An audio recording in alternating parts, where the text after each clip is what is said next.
வணக்கம் மக்களே. இன்னைக்கு குப்டு தமிழ் சேனல்ல நம்ம பார்க்க போறது என்னன்னா, ஆந்திரா ஸ்டைல்ல ஒரு கோபி 65 தான் எப்படி செய்யறதுன்னு பார்க்க போறோம். இத செய்யறதுக்கு முதல்ல ஒரு காலிஃபிளவரை எடுத்து சின்ன சின்ன பீஸா எடுத்துக்கோங்க. இப்போ கொதிக்கிற தண்ணியில 1 டீஸ்பூன் உப்பு, 1/4 டீஸ்பூன் மஞ்சள் தூள் சேர்த்து காலிஃபிளவர் எல்லாத்தையும் போட்டு 1 நிமிஷத்துக்கு வேக விடுங்க.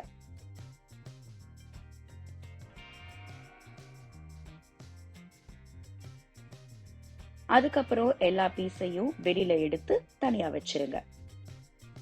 இப்போ ஒரு பவுல்ல 4 டேபிள் ஸ்பூன் மைதா, 2 டேபிள் ஸ்பூன் அரிசி மாவு,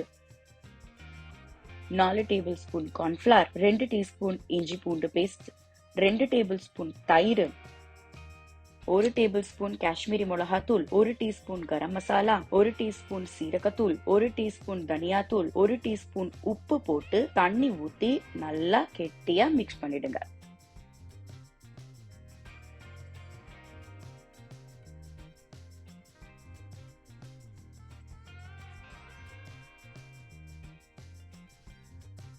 இப்போ கோபி எல்லாம் சேர்த்துட்டு நல்லா அதை கோட் பண்ணிட்டு எண்ணெயில போட்டு மொறு மொறுன்னு பொரிச்சு எடுத்துடுங்க.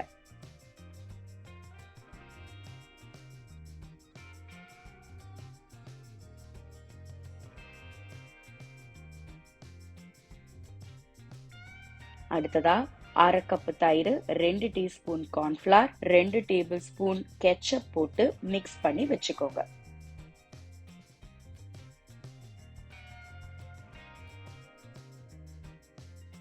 இப்போ ஒரு கடாயில 2 டேபிள் ஸ்பூன் எண்ணெய் ஊத்தி 1 டீஸ்பூன் பூண்டு, 1 டீஸ்பூன் இஞ்சி, 4 பச்சை மிளகாய், 2 காம்பு கருவேப்பிலை போட்டு வதக்கிட்டதுக்கு அப்புறமா லேசா உப்பு, 1 டீஸ்பூன் மிளகாத்தூள் போட்டு வதக்கிடுங்க.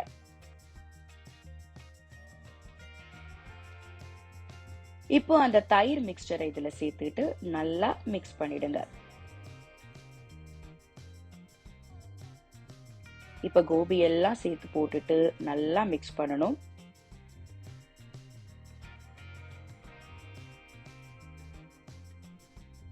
கடைசியா 1 டேபிள் ஸ்பூன் கொத்தமல்லி தூவிட்டு நல்லா கிளறிட்டு ஃபுல் ஃப்ளேம்ல டாஸ் பண்ணிட்டு இறக்கிட்டா சூப்பரான ஆந்திரா கோபி 65 ரெடி. இந்த ரெசிபி உங்களுக்கு கண்டிப்பா பிடிச்சிருக்கும். நமக்கு இந்த தமிழ் சேனலுக்கு சப்ஸ்கிரைப் பண்ணிட்டு அந்த பெல் ஐக்கனையும் கிளிக் பண்ணுங்க.